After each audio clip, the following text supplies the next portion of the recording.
Anda sedang mendengarkan suara profetis dari para nabi, hambanya John Patrice Vanggidai, Penatua Jemaat Victory Life Community Kupang.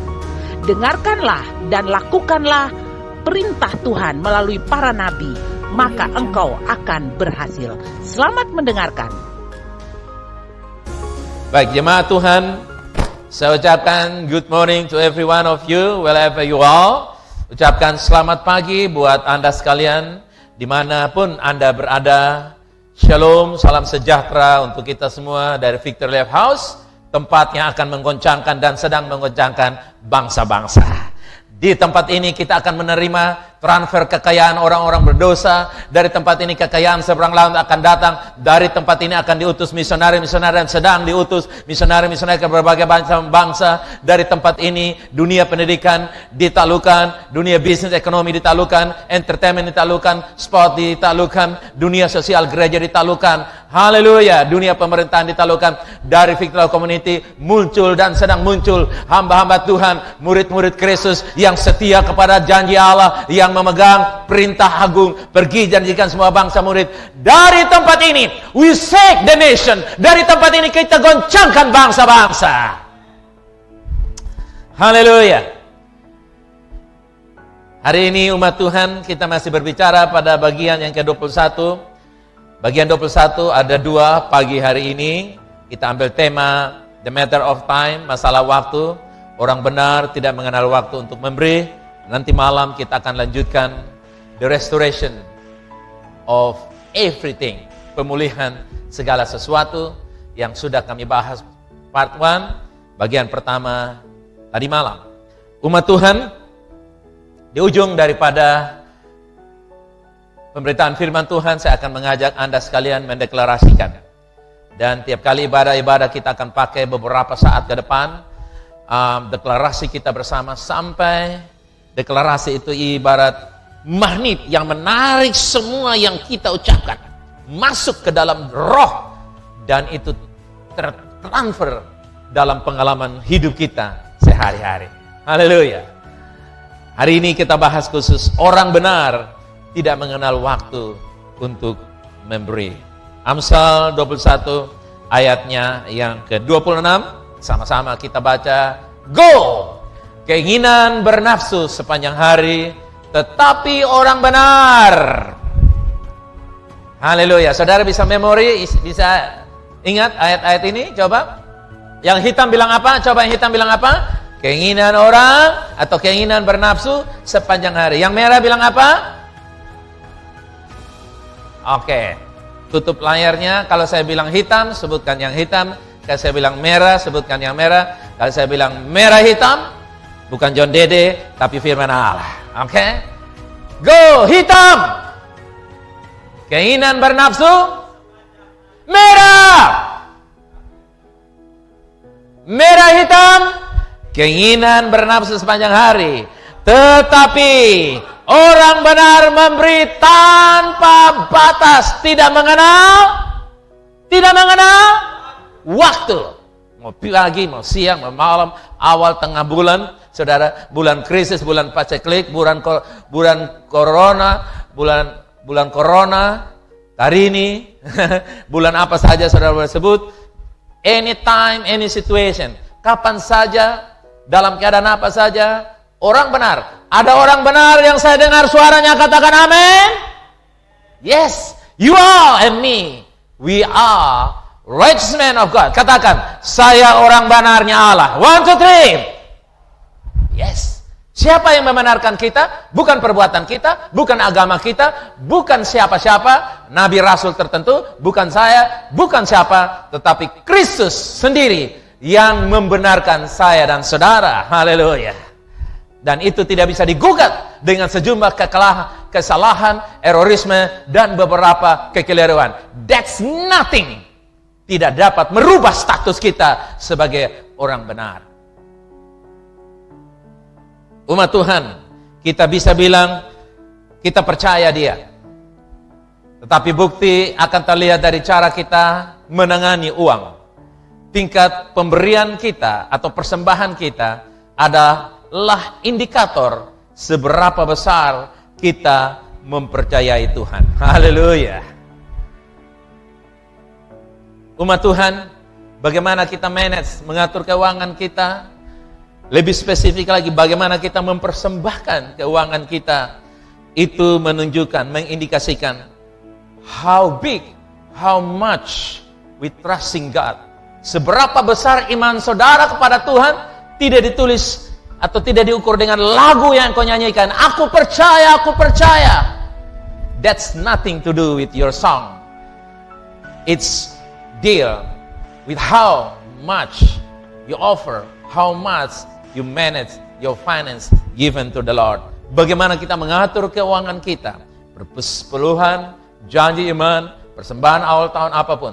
Saudara yang kasih, saya harus dan terus memberitakan kebenaran ini, supaya kebenaran ini memerdekakan kita di tengah-tengah resesi ekonomi, di tengah-tengah corona yang menggila. Masih ada umat Allah yang melihat peluang-peluang untuk dia menabur, dia memberi, dan ke sana dia akan menuai karena mempercayai Tuhan. Yohanes 3:16, ayat yang sangat terkenal, karena begitu besar kasih Allah akan, sehingga dikaruniakan anaknya yang tunggal, supaya barang siapa yang percaya kepadanya tidak binasa, melainkan beroleh hidup yang kekal.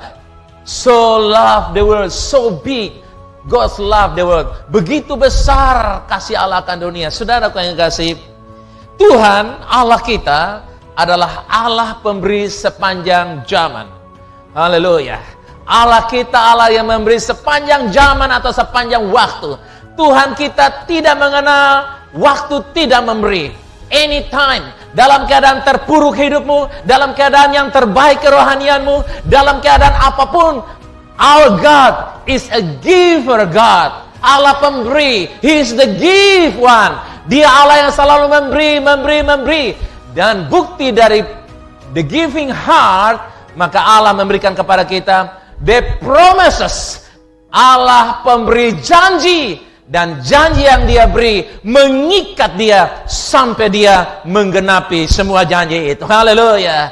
Allah kita terikat dengan janji. Dia memberi, bukan sekadar ala kadar memberi, tapi dia bubuhi itu dengan the covenant of giving. Buktinya dari Yohanes 3:16. Karena begitu besar kasih Allah akan dunia ini. Lalu saudara bisa lanjutkan? Karena begitu besar kasih Allah akan dunia ini, maka dikaranglah sebuah lagu tentang memberi. Dikirimlah puisi tentang memberi. Berilah, berilah, berilah.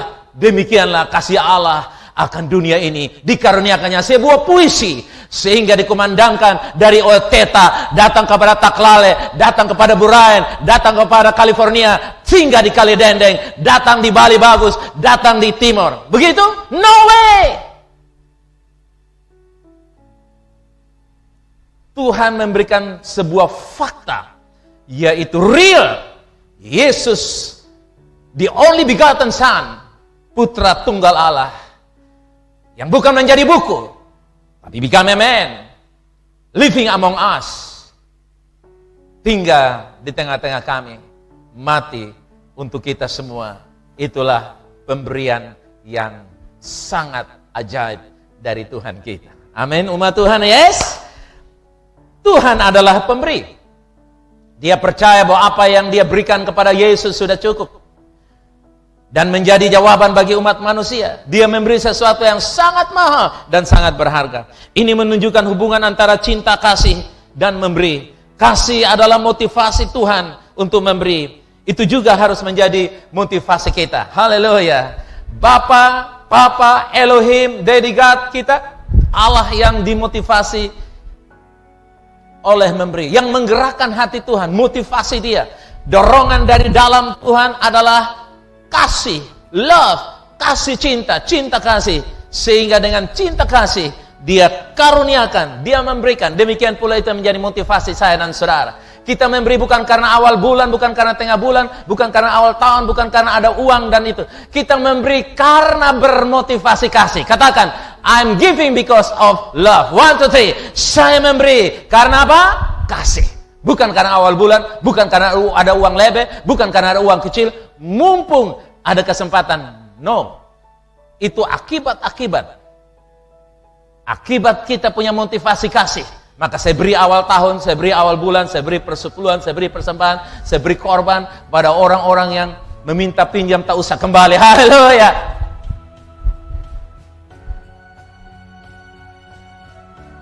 Satu Korintus 13 ayat yang ketiga. Dan sekalipun aku membagi-bagikan segala sesuatu yang ada padaku, bahkan menyerahkan tubuhku untuk dibakar, tapi jika aku tidak mempunyai kasih, sekali sedikit pun tidak ada faedah atau berguna. Haleluya. Saudara lihat, love is everything. Kita semua mesti belajar di sini. Mazmur 107 ayat yang ke-37. Mereka menabur di ladang-ladang dan membuat kebun-kebun anggur yang mengeluarkan buah-buahan sebagai hasil. Kata mereka, Anda setuju kalau kita ganti VLC? Yes, 1, 2, 3, go! VLC menabur di ladang-ladang pekerjaan Tuhan dan membuat kebun-kebun anggur bisnis mereka yang mengeluarkan keuntungan, buah-buahan sebagai income mereka, penghasilan mereka. Wow!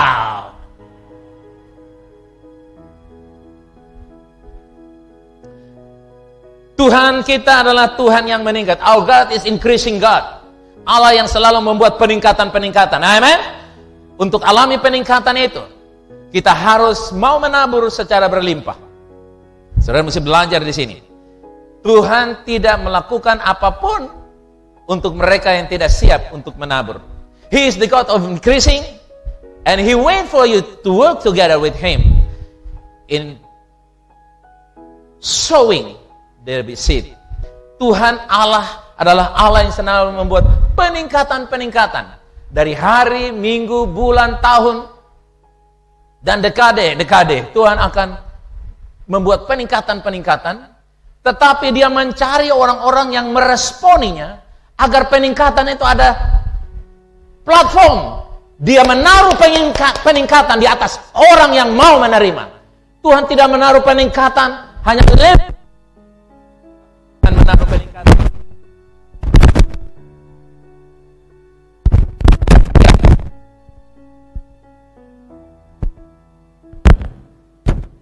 Tuhan menaruh orang yang siap menaruh di atas platform.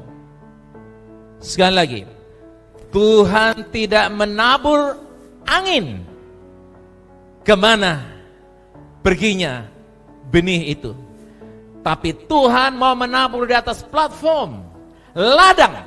Pastikan hidupmu adalah ladang. Katakan, hidup saya dan keluarga saya adalah ladang untuk ditabur. 2, 3. Hidup saya, keluarga saya adalah ladang untuk ditabur. Saya nyatakan, VLC adalah ladang yang subur untuk Anda menabur. Haleluya. Pengkhotbah 11 ayat yang keempat. Siapa senantiasa memperhatikan angin, tidak akan menabur. Dan siapa senantiasa melihat awan, tidak akan menuai. Saya bikin terjemahan sehari-hari. Siapa senantiasa melihat ulahnya Mbak Corona atau Om Corona atau To'o Corona atau Ama Corona, ia tidak akan memberi. Siapa senantiasa melihat keadaan resesi, awan-awan resesi, awan-awan situasi yang menakutkan perasaannya, pendengarannya, penglihatannya, maka dia tidak akan bisa melihat tuaian datang. Kira-kira begitu terjemahan bebasnya. Umat Tuhan, jika kita terlalu fokus pada hal-hal yang terjadi di dunia ini, kita tidak akan menabur.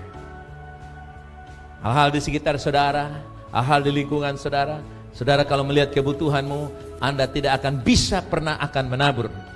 Itu yang dimaksudkan siapa yang memperhatikan angin tidak akan menabur. Siapa senantiasa melihat awan tidak akan menuai. Kenapa? Karena Anda tidak akan menuai sebelum Anda menabur. Akan ada selalu sesuatu yang bersaing untuk menahan niat kita untuk menabur. Dan mengamati kekurangan dalam hidup kita, itu akan mengalihkan perhatian kita untuk menabur. Saudara, ada hal-hal tertentu yang menahan kita, tapi kasih tidak dapat melawan. Kasih tidak ada yang dapat melawannya. Love break through any situation. Kasih ada terobosan. Di mana ada kasih, di situ pasti ada hati yang memberi. Tapi di mana ada memberi, belum tentu ada kasih di sana. Hati yang dipenuhi dengan rasa syukur dan ucapan syukur, rasa syukur dan ucapan syukur membuat kita memberi, tidak mengenal waktu. Ketika kita tidak memiliki cukup, kita dapat menyerahkan situasi ketidakcukupan itu ke tangan Tuhan. Allah izinkan insufisiensi, keadaan ketidakcukupan, lacking, keadaan kekurangan, bukan untuk menyiksa kita, bukan membuat kita khawatir dan ragu-ragu, tapi memberikan kepada kita the chance to prove that He is a provider God. Tuhan mengizinkan kekurangan-kekurangan terjadi dalam hidup kita, bukan karena Dia ingin, bukan karena Dia tidak mampu dan Dia mau membuat kita menderita kekurangan, tapi itu adalah kesempatan yang Dia berikan kepada kita untuk membuktikan bahwa Dia adalah Allah penyedia kita. Bahkan saya deklarasi, Allah adalah penyedia supernatural untuk saya dan saudara. Matius pasal yang ke-14, saya baca kisah ini untuk mengulangi memori kita. Nah, 13, setelah Yesus mendengar berita itu, ia menyingkirlah dari situ. Menyingkirlah ia dari situ dan hendak mengasingkan diri dengan perahu ke tempat sunyi. Tapi orang banyak mendengarnya dan mengikuti dia dengan mengambil jalan darat dari kota-kota mereka. Ketika Yesus mendarat, ia melihat orang banyak besar jumlahnya, maka tergerak hatinya oleh belas kasihan kepada mereka dan menyembuhkan mereka yang sakit. Menjelang malam, murid-murid datang kepadanya dan berkata, tempat ini sunyi dan hari sudah mulai malam, waktu tidak memungkinkan lagi. Suruhlah orang banyak itu pergi supaya mereka dapat membeli makanan di desa-desa. Wow, coba membeli makanan di supermarket, di mall masih masuk akal. Tetapi Yesus berkata kepada mereka, ini dia, tidak perlu mereka pergi. Murid-murid bilang apa, saudara? Suruh mereka pergi. Yesus bilang apa? Tidak perlu mereka pergi. Kau harus memberi mereka makan. Kau harus memberi. You have to feed them. Pasti karena mas parah, saudara kekasih. Setahu tengah malam, orang ikut dari pagi, orang ada begitu lapar, suruh pergi beli makanan di desa. Mana ada desa sana? Coba pergi Taklale, Pukdale, Bailale pun belakang sana. Hanya ada Bailale pun kubur di Taklale pun belakang. Mana ada di desa-desa ada makanan? Mungkin cari babi, cari ayam masih bisa. Coba dia bilang, Tuhan suruh mereka pergi kampung masing-masing, beli ayam, bawa dan sini, potong bakar, makan. Yang suka babi, makan ayam. Yang suka ayam, babi, RW. Saudara kekasih, murid-murid seenaknya berpikir. Kadang-kadang orang Kristen juga begitu, enaknya berpikir, maunya tuh gampang, HG saja. Yang penting senang-senang, happy-happy. Di sini doi, di sana doi, di mana-mana doi. Tapi dia tidak tahu bagaimana cara mengerjakannya, bagaimana menghandle. Di sana berkat, di sini berkat. Saudara, kita harus rubah konsep kita. Tuhan tidak mencari consumer. Dengar baik-baik. Tuhan mencari coworker. Ini rema terbaru ayat ini. Catat. Tuhan tidak mencari consumer. Tuhan tidak mencari pemakan, apalagi tukang makan. Tuhan mencari coworkers. Tuhan mencari orang-orang yang mau bekerja sama. Dan saya berdoa, VLC adalah orang-orang yang berkata, siap, we are the coworker of Jesus Christ. Apakah saudara sepakat dengan saya bahwa kita katakan bahwa VLC adalah orang-orang yang siap bekerja sama dengan Yesus Kristus? Yes. Saya pasang hidup saya seanteronya untuk bekerja sama dengan Yesus. Agar di tengah-tengah krisis, di tengah-tengah hutan gelap, di tengah-tengah sunyi sepi ekonomi, di tengah-tengah sunyi sepi ketidakberdayaan manusia untuk mendapatkan sesuap nasi, saya berdoa melalui hidup saya, melalui hidup Anda, melalui VLC, kita memberi mereka yang makan, mensupport satu kota dalam studi, memberikan transportasi, memberikan pengobatan, mengutus misionari kemana-mana. Saya masih tetap percaya itu. That's my deeper dreams in my heart. Itu mimpi terdalam dalam hidup saya. Tuhan tidak bisa menahan saya bermimpi, apalagi Anda sekalian. Dengan kata lain, let's join me in the big dreams. Marilah join saya bermimpi di tengah-tengah hutan belantara. Tapi di sana Yesus lihat, dia bilang begini. Tetapi jawab mereka, ada pada kami hanya 5 roti dan 2 ikan. Lalu ayat 18 bilang apa, saudara kekasih? Yesus bilang apa? Bawalah kemari kepadaku. Kalau saya Yesus, kira-kira saya bilang, bawa sini. Berlin turun Ananias dalam hati. Nangis hitung untung rugi. Di mana-mana di kalkulator ada di saku kiri, saku kanan. Ada di mana-mana di pentas itu lihat, ada HP 1 tapi kalkulator 3. Dia hitung, kali bagi, terakhir dia bilang, tidak bisa Pak, saya tidak bisa memberi, saya tidak siap untuk memberi. Saudara, ketidakcukupan kita jangan tanggung sendiri. Dengan mulai berkata, saya ini jemaat miskin, saya ini orang timur miskin, tambah bodoh lagi, tambah tertinggal lagi, tambah terbuang lagi, tambah keriting lagi, tambah hitam lagi, begitu. Kadang-kadang kita cari belas kasihan yang tidak ada dasarnya. Kami ini jemaat miskin, kami ini timur miskin, kami ini keluarga yang tinggal di atas, tidur di atas degu-degu bed. Bed itu bagus, cuman degu-degu yang kurang baik.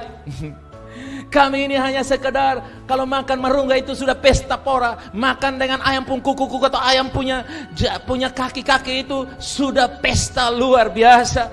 Makan bubur air-air itu sudah terlalu menyenangkan kami. Itu comfort zone kami. No way. Saudara, jangan berbangga dengan kekurangan dan kemiskinan kamu. Jangan berbangga dengan kekurangan kamu. Jangan berbangga dengan ini dan no way. Tuhan sudah mati dan dia sudah bebaskan engkau. Engkau layak mendapat kehidupan yang premium lifestyle. Tuhan memberi yang terbaik, premium service. Dia memberikan Yesus, the best, only begotten Son, yang terbaik dari sorga. Dia karuniakan kepada saya dan saudara. Itulah sebabnya jangan bermental miskin dan kekurangan. VLC, jangan seperti itu. Lihat dalam dirimu ada Yesus yang siap membuka peluang kalau Anda mau bekerja sama dengan dia. Yesus melakukan persis seperti itu ketika dia memberi makan orang banyak setelah melayani mereka. Yesus memberitahu para murid-muridnya untuk memberi makan mereka yang sedang berbaring istirahat. Kita bisa tenang ketika kita tahu kalau Tuhan menjaga kita. Amin, saudara. Akan ada selalu, sekali lagi sambung, akan ada selalu VLC. Saudaraku yang kasih, dengar saya. 12 bakul itu bukan bakul yang diangkat oleh anak kecil. Yang hebatnya di sini, saudara lihat, menurut kisah memberi makan 5.000 orang ini, penyebab roti sisa 12 bakul itu milik siapa, saudara? Anak kecil. Anak kecil pasti membawa makanan di tempat yang sesuai dengan ukurannya. Tidak mungkin anak TK bawa ransel yang berat 10 kilo. Betul kan, saudara? Tetapi saudara, yang sedikit menurut Andreas, yang ada pada kamu hanya 5 roti. Tuhan bilang, bring it to me, bawa kemari. Pada waktu mereka bawa kemari, Alkitab berkata, Yesus menyerahkan kepada Bapa dan dikatakan, syukur, lalu dia memacam-macamkan, membagikan, dan sisa 12 bakul yang dengan catatan setiap bakul itu seyogiannya sepantaslah diangkut oleh orang besar. Saudara lihat, anak kecil punya gara-gara roti jadi banyak, lalu orang besar yang otaknya selalu pikir hitung kali bagi, yang dapat bonus. Saudara kekasih, Tuhan mau permalukan kepada mereka, termasuk kita semua yang katanya otak brilian tapi tidak berani percaya Allah dalam memberi.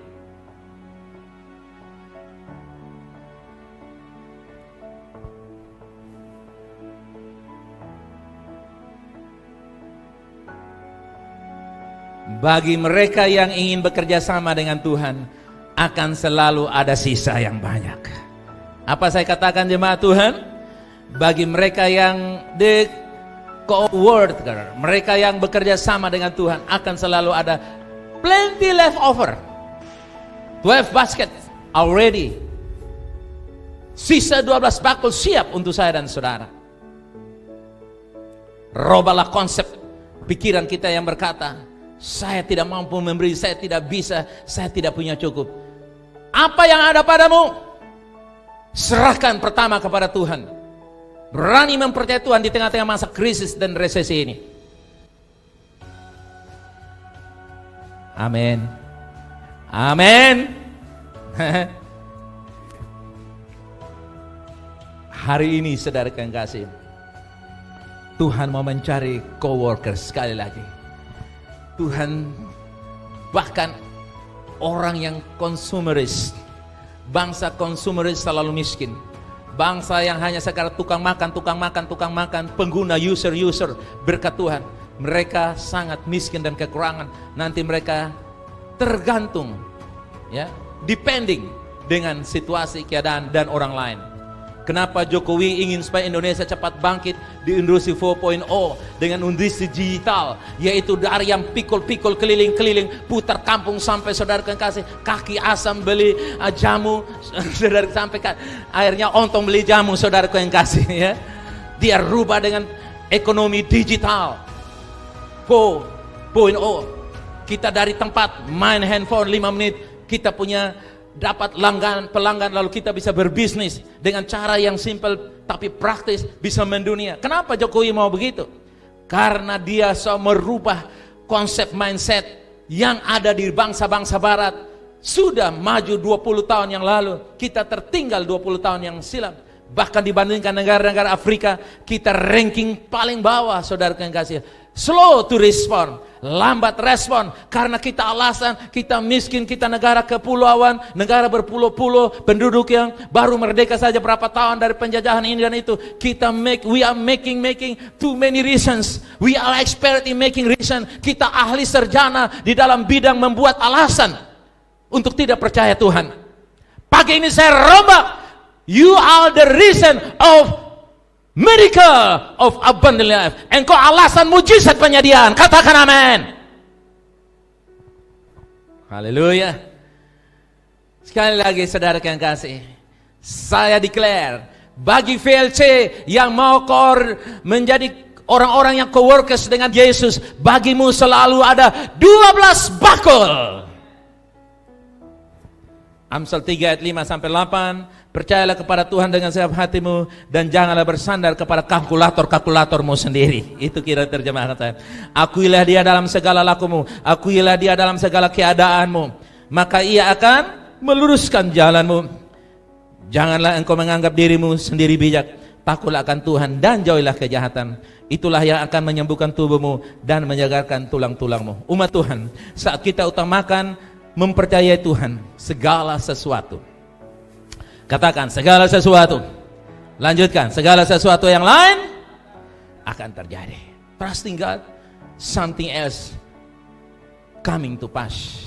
Trusting God, something else come to be. Percaya Tuhan, sesuatu terjadi. Umat Tuhan, Amsal 11 ayat 24 dan 25. Ada yang menyebar harta tetapi bertambah kaya. Ada yang menghemat secara luar biasa, namun selalu berkekurangan. Sampai di situ dulu saudara. Ada yang menyebar harta tetapi bertambah kaya. Ada yang menghemat secara luar biasa, namun selalu berkekurangan. Bisa lihat saya? VLC, saya ingin bertanya kepada Anda. Anda di orang yang mana? Ada yang Anda di orang yang super hemat?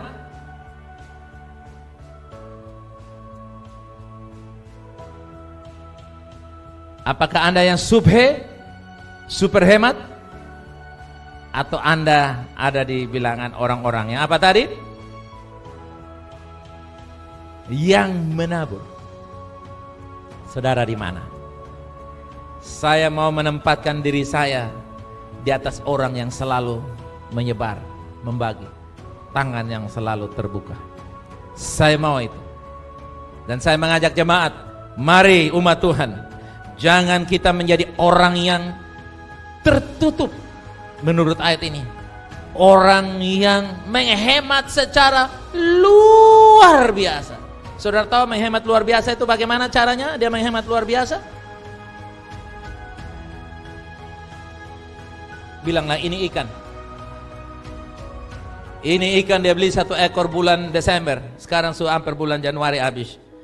Dia jumur kasih kering baru dia tiap kali anak istri mau makan atau anak suami mau makan, dia ikat yang benang baru dia kasih panas air baru dia colo ini ikan turun. Begitu sedikit bau diangkat cepat, takut amisnya hilang saudara kasih. Lalu yang makan saudara yang kuah ikan, mama sudah siap tuh, bapak sudah siap. Lalu anak-anak mulai makan sambil dia mama bilang begini atau papa bilang begini, sambil bosan makan itu kuah ikan, lihat ikan yang tak gantung dan mulai visualisasi. Baru dia tambah ke Pak John F tuh tukang menghayal, ikut dia. Nah, menghayal kalau saya begini. Saudara tahu, mindset kita harus dirubah. Isi dompetmu berubah karena otakmu berubah. Rumah tanggamu akan berubah kalau otakmu berubah. Engkau tidak bisa memaksa orang berubah. Engkau yang berubah. Saya tidak memaksa VLC berubah. Saya memaksa diri saya berubah. Kalau saya berubah pada konsep yang benar, yang lain pasti waktunya akan datang. Tapi kalau saya ikut terbawa arus, sebagai pemimpin, ada saatnya saya katakan, no, listen to me, I am the leader, you have to follow me, not I am follow you.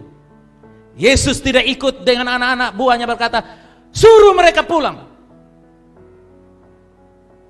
Kalau saya Yesus, saya bilang, anda lumar sini, bepi belakang pohon baru, lupu mulut itu, betek. Lu mau tobat ke sana? Lu son tobat, lu keluar dari intim. Siap Bapak, bertobat. Lumayan. Sayang saya bukan Yesus, saya juga salah-salah, Yesus bisa putar saya, saudara kekasih. Otak kita ini jangan atur Yesus. Kok Yesus pencipta otak, masa ini otak bisa atur penciptanya? Hanya taat saja. Dan saya sudah melihat ketika saya mentaati Tuhan, wow, kelimpahan datang.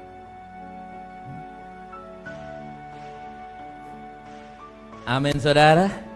Kenapa? Karena saya merubah otak saya, cara konsep berpikir saya. Karena orang yang merubah pikirannya seperti pikiran Tuhan, dia akan mengalami penyediaan. Makanya jangan hidup super hemat. Ada yang hemat sampai sabun, air cuci sabun itu dia simpan 3 hari sampai bau busuk, baru cuci lagi serbet yang nanti John Dede akan makanlah piring di situ.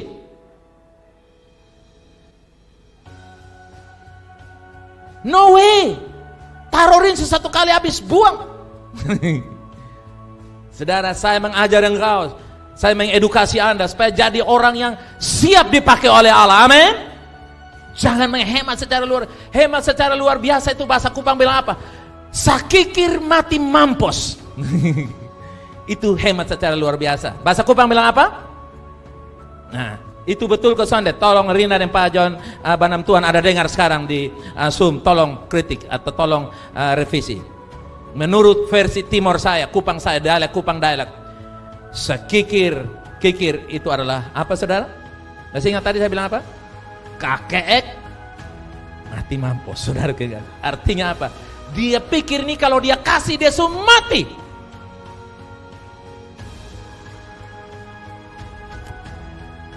Saya diskusi di grup-grup teman-teman para pendeta-pendeta, banyak yang tarik ulur ketika kita bicara soal kebaktian online. Sayang, ada yang bahkan ada satu pendeta tadi malam dia begini, corona saja kok takut sampai tutup ibadah. Saya dalam hati amapi, nanti kena kok ama pun dada mau copot baru anda minta Tuhan tolong. Dia belum tahu nah, kalau merasa. Dia bilang begitu kepada kita hamba Tuhan, ada 200 lebih hamba Tuhan. Mungkin jauh dia baca itu ya. Postingnya dia bilang begini, kok corona saja kok pendeta-pendeta takut. Kenapa kita mesti bubar ibadah? Kok hanya takut corona? Saya tidak mau balas, saya bilang, lu kalau karena lu minta donor darah kiri kanan, baru dong kasih darah babi, donor selalu. Benar saudara, ini hamba-hamba Tuhan, kok otaknya pikirnya kayak begitu? Kenapa? Karena konsep kita berpikir, kalau tidak ketemu ibadah jemaat, tidak pegang tangan, tidak ada salam tempel di amplop, kita mati sudah. Itu konsep tidak boleh ada di dalam hidup saya. Di dalam VLC itu nggak ada begitu-begitu, saudara kekasih. Saya mendidik jemaat ini. Kita online sudah hampir 1 tahun. Jemaat ini tidak pernah kekurangan. Amin saudara. Kita punya banyak berkat yang mengalir. Ayat yang ke-25. Siapa banyak memberi berkat? Sambung. Siapa banyak memberi berkat? VLP banyak memberi berkat. Siapa memberi minum? Iya. Ini artinya apa? Dengar saya. Kenapa Amsal pakai istilah siapa memberi minum? Karena memberi minum adalah sebuah tindakan yang sangat mudah, tidak banyak mengandung resiko ekonomi. Kalau orang bertamu di rumahmu lalu Anda kasih minum air putih 1 gelas saja, itu pun air yang kamu timba dari sumur yang berjenih. Kira-kira Anda rugi yang punya sumur atau yang punya bak tampungan? Ketika orang minum 1 cangkir saja, kira-kira ada rugi ke tidak? Ruginya berapa persen dari semua aset yang kamu punya? Kamu kehilangan berapa investasi persen dengan memberi minum 1 cangkir? Nothing. Tidak rugi bukan? Kenapa Amsal memberikan itu? Dia memberikan kepada kita standar operasional memberi yang sangat sederhana. Kenapa? Kalau Anda setia memberi minum yang tidak ada nilainya, tahukah Anda? Tuhan melihat hal-hal kecil, ada hal besar di balik sana. Kalau Anda bisa memberi minum secangkir dengan penuh sukacita, Anda bisa memberikan orang 1 karung emas, 1 tumpuk berlian. Kenapa? Karena perkara besar lawannya apa? Setia dalam perkara yang kecil. Itu yang dimaksudkan Amsal 11 ayat 25. Siapa memberi emas, dia dapat emas. Siapa memberi rumah, dia dapat rumah. Saya alami segalanya dalam hidup saya, yang semuanya. Apa yang saya tabur itu yang terjadi. Bahkan yang saya tak duga-duga, saya dapat jauh melebihi yang saya tanam. Kenapa? Karena Anda tidak mungkin menabur 1 sendok teh benih, lalu Anda dapat 1 sendok teh benih. Jauh lebih banyak. Mungkin Anda dapat 1 kantong benih.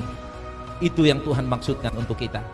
Siapa yang memberi, dia akan menerima kelimpahan. Galatia 6 ayat yang ke-7, jangan sesat. Allah tidak dapat membiarkan dirinya dipermainkan, karena apa yang ditabur orang, itu juga yang dituainya. Kemakmuran sejati sebenarnya diukur dan berdasarkan seberapa banyak yang tersisa setelah kita memberi. Ketika Yesus sedang mengawasi perbendaharaan janda miskin itu, memberikan semua yang dimilikinya. Markus 12. Bukan Maskur, Maskur di Jawa atau Markus di dalam Injil, saudara enggak asik. Markus Dawa di Jalan Salak, saudara ke. Markus 12 ada dalam Alkitab ayat 41 sampai 44. Haleluya. Saudara, dengar. Kemakmuran sejati sebenarnya diukur berdasarkan seberapa banyak yang tersisa setelah Anda memberi. Haleluya. Itulah kemakmuran saudara. Perempuan ini memberikan segalanya setelah dia memberi. Dan Yesus bilang, dia yang paling diberkati, dia yang paling banyak memberi. Banyak kali saudara kekasih, orang memberi sambil berpikir begini, saya beri sedikit, masih ada di rumah banyak, di ATM masih banyak, atau di bank rekening masih banyak. Oh haleluya, terima kasih Tuhan. Harus balik saudara kekasih. Kalau mau mengalami Tuhan apa? Ketinggal di ATM sedikit, lalu yang memberi banyak. Itu baru saudara yang kasih. Itu seperti ini. Orang lain berikan, tapi masih sisa banyak. Perempuan ini beri karena tidak ada lagi yang lain. Itu yang saya praktekkan dalam hidup saya. Saya bawa anak-anak saya bawa mantu-mantu saya bilang silakan. Kau lihat. Dia bilang, iya. Dia ini kemanitsa dan doi. Doi kau datang terus. Ya, karena saya membuka hati saya untuk mau menolong banyak orang.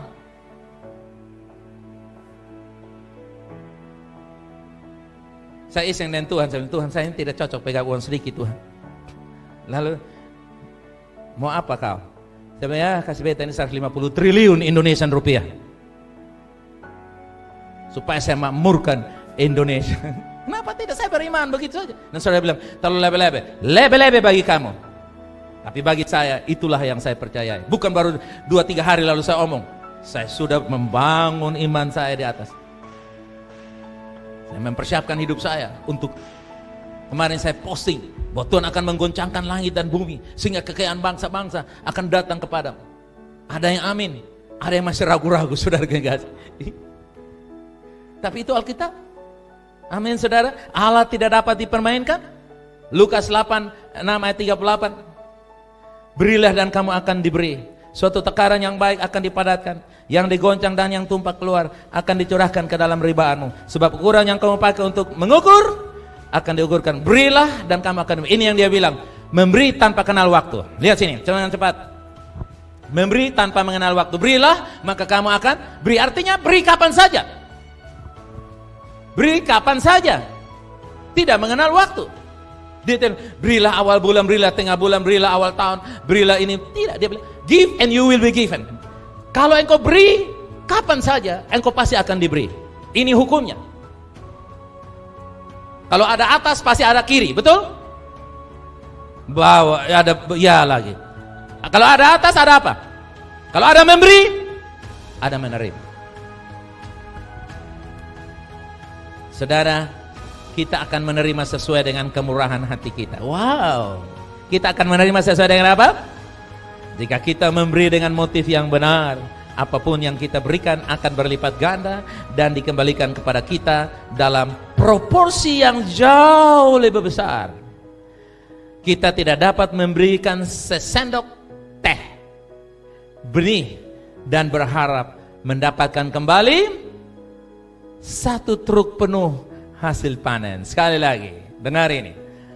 Pastikan Anda mengerti apa yang ditulis di sini. Kita tidak dapat memberikan sesendok teh benih, sesendok teh sejemput uang yang ala kadar, dan berharap mendapatkan kembali 1 bendel uang 100 ribu. Nggak ada begitu. Itu pengertiannya. Kalau kita kaitkan dengan memberikan persembahan. Zaman dulu itu masyarakat agraris, sehingga mereka selalu memakai pertanian sebagai ukuran. Pertanian atau hasil panen itu adalah uang mereka. Sehingga Boas kaya raya itu bukan karena uang. Dia kaya raya karena punya panen yang sangat banyak. Dan tentu juga kalau dia jual di kota itu dia punya banyak uang. Tapi pada masa itu semakin banyak Anda punya panen yang tersimpan di dalam lumbung-lumbung rumahmu, itulah bank account kamu, itulah buku bank kamu. Nah hari ini saudaraku yang kasih, kita tidak dapat memberikan sesendok teh lalu berharap mendapatkan kembali 1 truk hasil. Tidak ada begitu.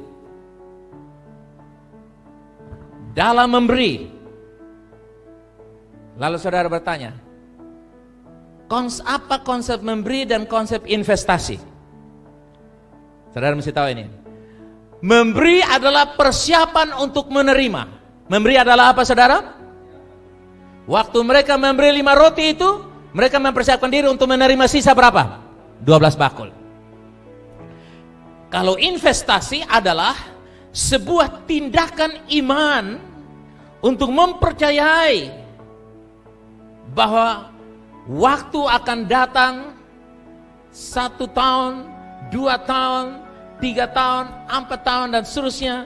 Dia akan memakan buah dari invest. Invest itu artinya menanam. Invest artinya apa saudara? Menanam. Contoh, kalau Anda tanam toge perlu berapa tahun untuk toge tumbuh? 8 jam minimal. Kalau Anda tanam pohon kelapa perlu berapa tahun makan buah? 5 tahun. Jadi yang dimaksudkan investasi bukan tanam toge, tapi yang dimaksudkan investasi adalah menanam pohon kelapa. Nah, Anda saya ajarkan. Kalau Anda mau investasi hari-hari ini, investasilah sesuatu yang punya dampak ekonomis ke depan. Oke? Secara pribadi Anda bisa japri saya, bisa hubungi saya. Saya mengajarkan Anda bagaimana menginvestasi sesuatu yang tidak perlu tunggu 15 tahun. Dalam waktu hitungan tidak lebih kurang dari jari yang 5 di tanganmu, Anda akan melihat sebuah hasil yang jauh di luar kemampuan manusia berpikir. Kenapa? Karena ketika Anda tanam satu pohon kelapa, saya tanya saudara, Okto, kamu pedagang kelapa, pernahkah Anda lihat orang tanam satu pohon kelapa dan dia hanya menuai satu buah kelapa saja? Mereka tuai berulang-ulang kali. Nah, investasi yang benar di zaman ini, Anda harus tahu itu di bidang apa. Dan kalau saya tidak salah, saya sering memberitahukan teman-teman untuk berinvestasilah pada bagian-bagian yang tidak dimakan oleh ngengat, oleh resesi maksud saya. Tapi Anda menginvest di sana. Dan kecuali kalau kiamat datang, itu ceritanya lain. Tapi Anda tidak bisa bilang kepada cucu-cucu Anda, anak-anak Anda berkata, maaf ya, Papa tidak punya tabungan, Papa tidak investasi untuk kalian, karena nanti kiamat datang kita juga mati semua. Itu orang tua yang perlu banyak belajar lagi. Tapi orang tua yang bijak, dia bilang, ini Papa tanam untuk engkau, pohon ini, dan nanti kalau engkau mau bangun rumah 10-15 tahun mendatang, potonglah pohon ini, karena itu investasi Papa untuk kamu bangun rumahmu. Orang yang benar meninggalkan harta bagi anak cucunya. Saya mau jadi seperti itu. Saya tidak ada lagi, uang masih bekerja untuk saya, sehingga saya tidak minta anak cucu saya. Tapi anak cucu saya akan bangga karena JPF meninggalkan warisan yang setiap anak cucu saya bisa menikmati dengan limpah. Itu yang saya pikirkan. Saudara bilang duniawi, that's your deal, not me. Itu adalah pikiran pendapat saudara, itu opini pendapat pribadi Anda. Tapi saya pegang firman Allah. Abraham meninggalkan berkat bagi Yakub dan Ishak. Bukankah begitu saudara? Demikian pula orang benar harus meninggalkan sesuatu bagi keturunannya. Malam ini kita akan belajar tentang restorasi yang akan membawa kita untuk memahami kapan dunia akan terbatas dan kapan Tuhan mulai menyatakan kuasanya di tengah-tengah dunia yang terbatas.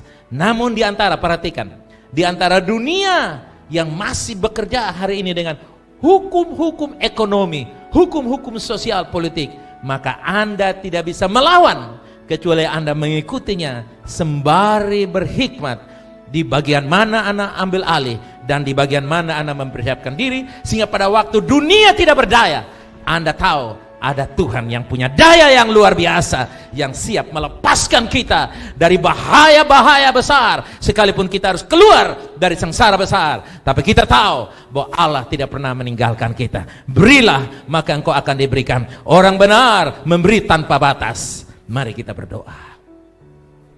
Saudara, sebelum saya ajak kita berdoa, saya mau supaya kita deklarasi bersama-sama. Haleluya.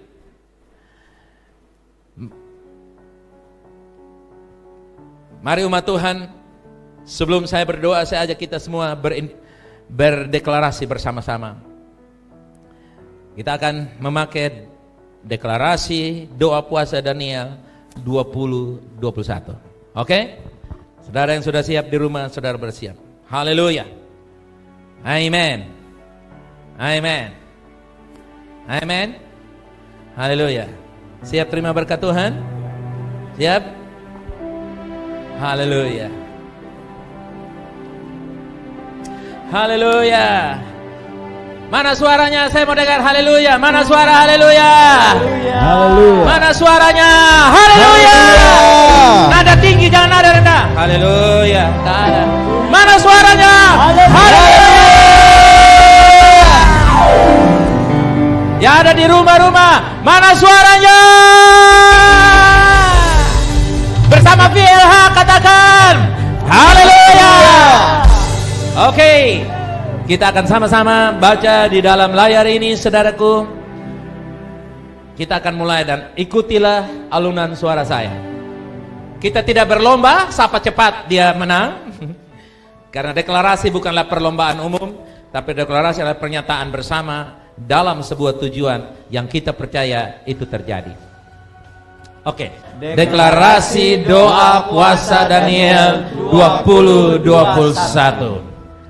Saya menyatakan bahwa kebaikan supernatural dan kesuksesan Allah Bapa datang atas hidup saya. Apa yang tidak bisa saya wujudkan sendiri, Allah Bapa akan mewujudkan hal itu untuk saya. Kesempatan supernatural, penyediaan supernatural, penyembuhan supernatural, pemulihan supernatural, bantuan supernatural, kemajuan supernatural, perubahan status supernatural, kekuatan supernatural, dan terobosan supernatural sedang datang atas hidup saya. Saya menjadi lebih kuat, lebih sehat, lebih kaya, lebih bijaksana. Saya akan menemukan bakat yang saya tidak tahu saya memilikinya, dan saya akan mencapai visi dan impian yang diberikan Allah Bapa dan panggilan kerasulan dan tujuan kerajaan Allah bagi hidup saya. Saya nyatakan kerajaan Allah datang ke Indonesia, Timur Kupang, atas nama Yesus. Amin. Kasih pujian bagi dia, kamu.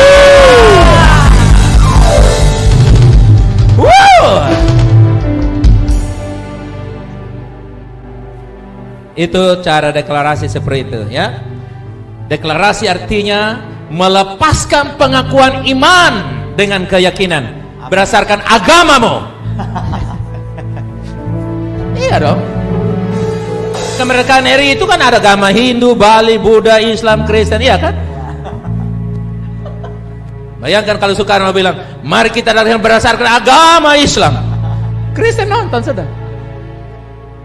Tapi dia bilang deklarasi itu sesuai agama keyakinan. Dan saya percaya VLC punya agama satu, yaitu GBI. Soalnya orang saya bilang, lu pindah agama apa? Dulu lu agama GBI, sekarang agama GBI. Itu pengertian yang sangat dangkal. Saudaraku yang kasih, itu cara deklarasi, oke? Nah, deklarasi ini kita akan ngomong sampai saatnya dia sudah jadi magnet. Amen. Kalau sudah jadi magnet, kemanapun kamu pergi, pernyataan itu akan mendatangi engkau. Amen. Saya selalu deklarasi kemurahan Tuhan menyertai saya. Kemanapun saya pergi, saya punya cerita saudara, bukan? Tengah malam saya, karena sudah terbiasa antar puluhan tahun saudara motor mobil, ibu, saya jalan ibu dengan kaki, dengan sendal biasa. Oto yang BMW yang sudah mati lampu, artinya tidak buat penumpang itu. Dia bisa tanya, Bapak mau pi mana? Saya bayar 3.000, dia bilang terlalu mahal. Dia antar saya bilang saya mau pi sini. Dia bilang sudah, nanti saya antar di tempat yang terbaik. Kenapa? Karena saya selalu mendeklarasi apa? Kemurahan. Sehingga saya mengalami kemahalan sekalipun tetap ada apa? Kemurahan. Nah, jadi sekarang saya tidak perlu deklarasi kemurahan karena itu sudah magnet dalam hidup saya. Oke? Jadi kalau saudara pergi lobi-lobi mahal, nanti saya pergi itu jadi aman dan beres. Karena di desa saya sudah jadi magnet apa? Kemurahan. Ada orang yang belum alami magnet kemurahan. Begitu dia muncul, kasnai satu data. Kasnai bilang 20.000, padahal orang jual 15, saudara yang kasih. Tapi oke, itu contoh saudara yang kasih. Kemanapun Anda pergi ada apa saudara? Kemurahan. Sampai jadi magnet. Saudara tangkap maksud saya? Kalau sudah jadi magnet, Anda boleh pindah lagi. Oke? Jadi deklarasi saya itu bagi saya ada 6 halaman itu sudah mulai jadi magnet sebagian besar. Nanti besok-besok saya tidak perlu deklarasi lagi. Saya mulai menuai semua yang saya karena apa yang dikatakan orang itu juga yang dinikmatinya. Kalau engkau berkata maut, maut akan datang. Kalau engkau berkata berkat, berkat akan datang. Jadi deklarasi saja. Nanti saatnya Anda menuai buah perkataanmu itu. Apakah saudara sudah panen buah, saudara mau kasih pupuk lagi? Kan tidak perlu. Saatnya menuai akan tiba. Saya harap ilustrasi-ilustrasi yang model ke anak SD ini saudara bisa tangkap, oke? Saya harap Anda bisa tangkap, karena ini sangat penting sebagai orang percaya untuk Anda memiliki daily declaration, ya, pernyataan sehari-hari saudara. Baik, ini saja yang saya bisa bagikan kepada saudara. Terima kasih, Anda sudah diberkati oleh Tuhan.